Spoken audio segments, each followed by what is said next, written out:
Brothers and sisters, as I was praying this in the morning, the contrast is very strong between the two readings. On one side, we have this like evil planning in the first reading, where Jezebel moved King Ahab to take the land of of Naboth, and it's really awful. You know, she plans all of this, and the king goes along. He who would be serving the people goes and serves his own desires and does this thing which is terrible. And then we hear the gospel, and you're like, oh my God, like, okay, do we just have to stand by and let this happen? Is that what we hear in the gospel when he says, when someone, strikes you on the right cheek, offer him the other one, and if someone takes this from you, let him take this else from you? You're like, Jesus, this doesn't make that much sense. And actually, if you think about it, the first line he says, an eye for an eye and a tooth for a tooth, seems pretty just. I think our society today works very much on that premise. You did something wrong, well, you'll have to pay proportionally to what you did wrong. And Jesus wants to challenge that idea, because with the eye for an eye and a tooth for a tooth, we'll all end up toothless and blind, because we know that we ourselves have sinned. And if Jesus treated us, and if God treated us the way our sins are, we would end in a very bad place. So if we want mercy for ourselves when we are sinful, then why wouldn't we be merciful with others? There's a lot of nuance between these two things, because obviously we also have to stand up, as we have been these days, against something that is unjust and wrong. And that has to be done. But maybe not always through aggression.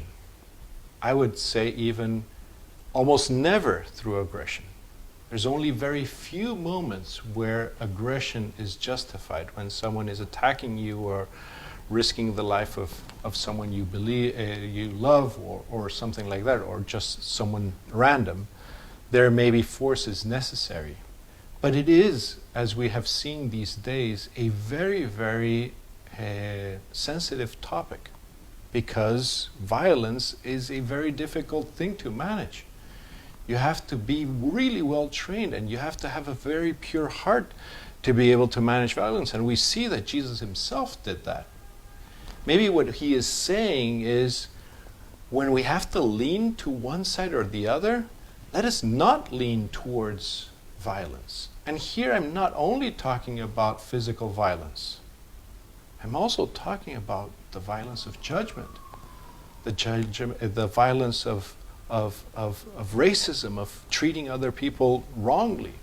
All of those things are definitely things that we should avoid at all cost. So, it is not easy. And therefore, because it is not easy, as we celebrated yesterday, sorry, I'm a bit agitated in today's homily, because all this Mass I think there's a really important message for us today, when we are trying to see, okay, what do we do in front of evil? Which is a really profound and big question. What Jesus is teaching us is lean towards mercy. It is not a black and white answer.